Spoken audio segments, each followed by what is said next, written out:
अस्सलाम वालेकुम गाइस, कैसे हैं आप लोग। This is Sayaz Ahmad Mast from Al Fatem academy. Last class में मैंने आपको इंसर्ट रिकॉर्ड के बारे में बताया था। आज जो हमारी क्लास है वो व्यू रिकॉर्ड की है। व्यू रिकॉर्ड का मतलब ये या रीड रिकॉर्ड का मतलब ये कि वहाँ डेटाबेस में रिकॉर्ड ऐड होता रहेगा, यहाँ हमारे पास लिस्टिंग आती रहेगी। ठीक है, तो हम क्या करेंगे कि सबसे पहले तो हम पेज ओपन करते हैं जिसका नाम है category.php।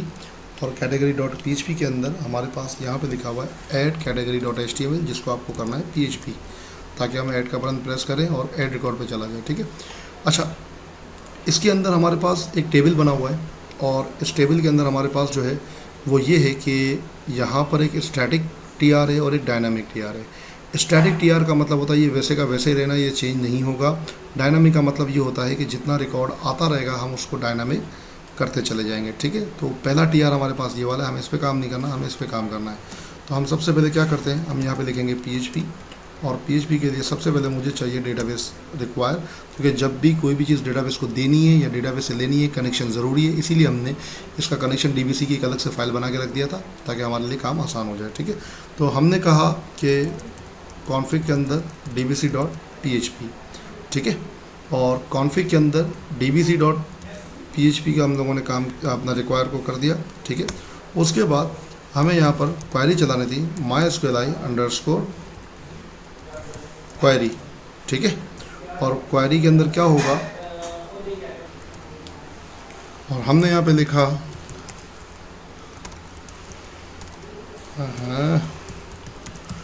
कनेक्शन, और फिर हमने कहा सेलेक्ट करेगा एस्ट्रिक फ्रॉम कैटेगरी के टेबल से। अच्छा, सेलेक्ट एस्ट्रिक फ्रॉम कैटेगरी के टेबल से मतलब क्या कि सेलेक्ट का मतलब होता है चूज़ करना तमाम के तमाम कॉलम फ्रॉम कैटेगरी के टेबल से। ठीक है, और हम यहाँ पे लगा देते हैं वही और डाई, अगर ये क्वेरी ना चले, मर जाए किसी वजह से, तो हमें बता के वजह क्या बनी। हमने कहा mysqli_error। ठीक है, ये क्या करता है, ये क्वेरी सिर्फ और सिर्फ सेलेक्ट करती है, व्यू नहीं करवाती है। व्यू के लिए हम यहाँ पे यूज़ करते हैं वाइल, और वाइल के अंदर हम यूज़ करते हैं mysqli_fetch_array।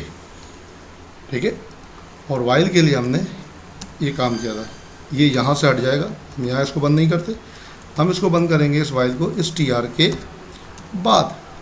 हमने कहा PHP एंड देन वाइल बंद। ठीक है, ये पूरा का पूरा TR हमने क्या किया, हमने डायनामिक कर दिया। एरर mysqli_fetch_array में प्रॉब्लम आ रही है। ठीक है, अभी हम चेक करते हैं कि क्या। ठीक है, mysqli_fetch_array कहता है कि mysqli फेच करे, रिकॉर्ड लेकर आए, तो कहता है कहाँ से लाऊं, मेरे पास तो कुछ भी नहीं है। तो हमने कहा कि हमने $query एक वेरिएबल बनाया है जिसमें सारे के सारे सेलेक्टेड कॉलम पड़े हुए हैं कैटेगरी के टेबल से, वो आप लेकर आओ $query से, यानी इसके पास सारे कॉलम पड़े हुए हैं, उसमें से फेच करवाओ और फेच करवा के आप दे दो $row को। हमने सेव किया, रिफ्रेश किया। ठीक है, एरर गायब एंड देन 2 रिकॉर्ड आ गए।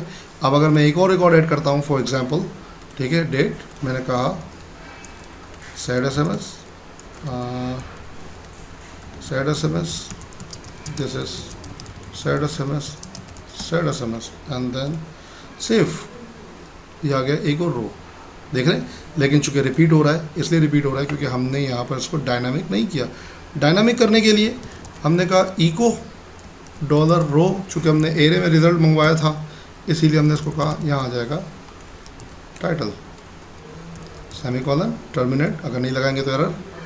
ठीक है, ये आ गया हमारे पास रिकॉर्ड। फिर उसके बाद हमने इसको कहा कि स्टेटस, अब स्टेटस या तो डीएक्टिव हो या तो एक्टिव हो, दोनों स्टेटस नज़र नहीं आने चाहिए, तो इसीलिए हमने यहाँ पे लगाया इफ़, अगर $row में हमने कहा स्टेटस बराबर बराबर हो डेटाबेस के अंदर किसके, डीएक्टिव के, तो ये वाला लेबल चलाएगा। ठीक है, एल्स, वरना ये चला देगा। ठीक है, अब हम रिफ्रेश करेंगे तो डेटाबेस में सारा का सारा रिकॉर्ड डीएक्टिव पड़ा हुआ है, इसलिए उसने रेड वाला चला दिया।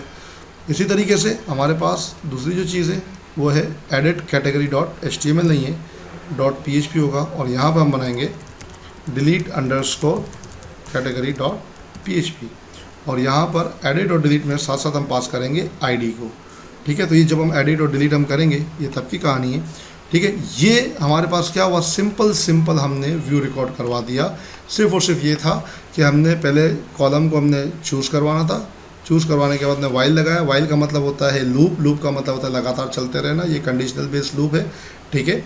और ये क्या करता है कि जब तक चलता रहेगा जब तक रिकॉर्ड एंड नहीं हो जाएगा, ठीक है।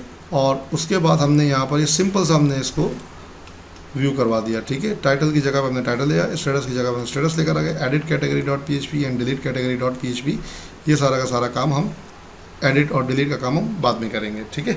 ये थी आपकी आज की क्लास जिसमें हम लोगों ने व्यू रिकॉर्ड को किया, बकाया तमाम सेक्शंस में आपने करना है व्यू रिकॉर्ड, ठीक है। तो तब तक के लिए इजाज़त दीजिए, फिर मिलते हैं इंशाल्लाह अगले बुलेटिन में मज़ीद टेंशनों के साथ।